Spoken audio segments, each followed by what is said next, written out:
Researchers tell us that we make between 33,000 and 35,000 decisions every day. These decisions range from something seemingly insignificant like deciding what shirt to wear to something important like choosing not to hold a grudge against a friend. Stay tuned. Bible 360 starts right now.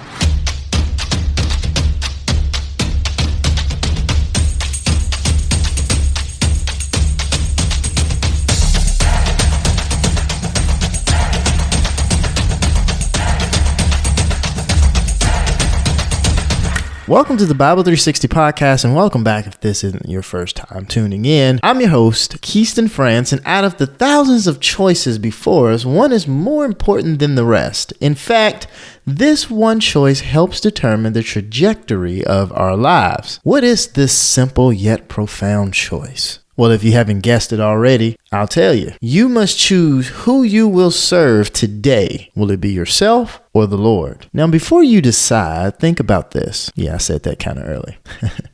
Just like in the days of Joshua, we live in a land brimming with idols. An idol isn't just a statue carved out of wood or stone. An idol is anything we value more than God. Power, comfort, pleasure, another person, success, material possessions, careers, phones, video games, you name it. But all of these idols are really just manifestations of our biggest idol, ourselves. Serving the idol of self comes easily to us. We don't even have to think about it.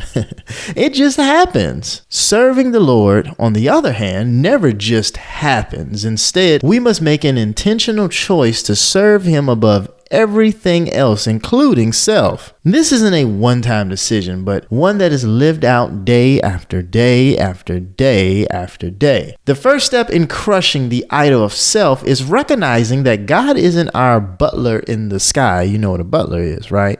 Someone that serves someone, like it's usually somebody rich or something, they'll be in a house. Anyway, He doesn't exist to serve us.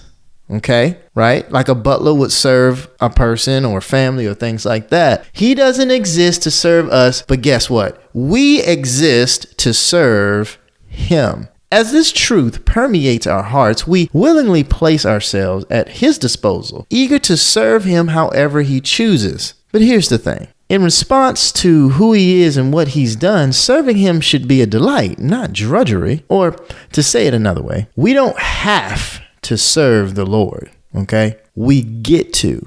I'm going to say that again just in case you fell asleep on me here. We don't have. He doesn't force us, you understand?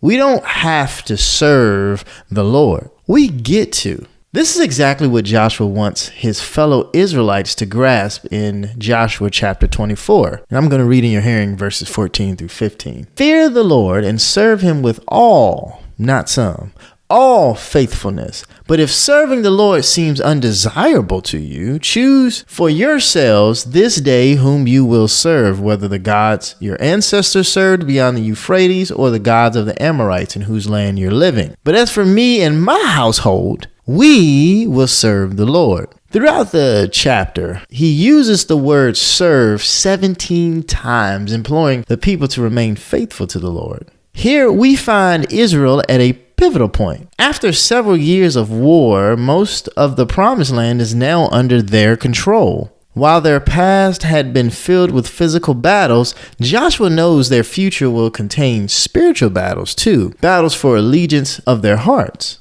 Every Israelite must decide where their loyalty lies, with the Lord or the gods of the nations. And the same goes for us. In a culture that encourages and even celebrates self-worship, we must also choose who we will serve. Consider how much this one decision has the potential to radically impact your day. When we choose to serve the Lord over self, it changes everything. How we handle the meeting at work, how we approach relationships with our spouses, boyfriend, girlfriend, kids, family members, what have you. How we run errands, do housework, and take care of responsibilities. Yes, this choice really is the most important choice you'll make today. A word of caution though. Don't be fooled into thinking you can inhabit some kind of neutral middle ground and have the best of both worlds. A little bit of God here, a little bit of God there, maybe a little bit of yourself here, a little bit of yourself there, a little bit of the world. It does not work that way. I believe, as Jonathan McReynolds once said, no shades of gray. You got to be white or black, right? As Jesus said, no one can serve two masters. Matthew 6:26, just in case you want to go check that out. The Lord doesn't want to live in the periphery of your life. He wants to be your life. He wants you to serve him with everything you are and in everything you do. So, who will you serve today? Yourself or the Lord? Choice is yours. So who's it going to be? Think about it.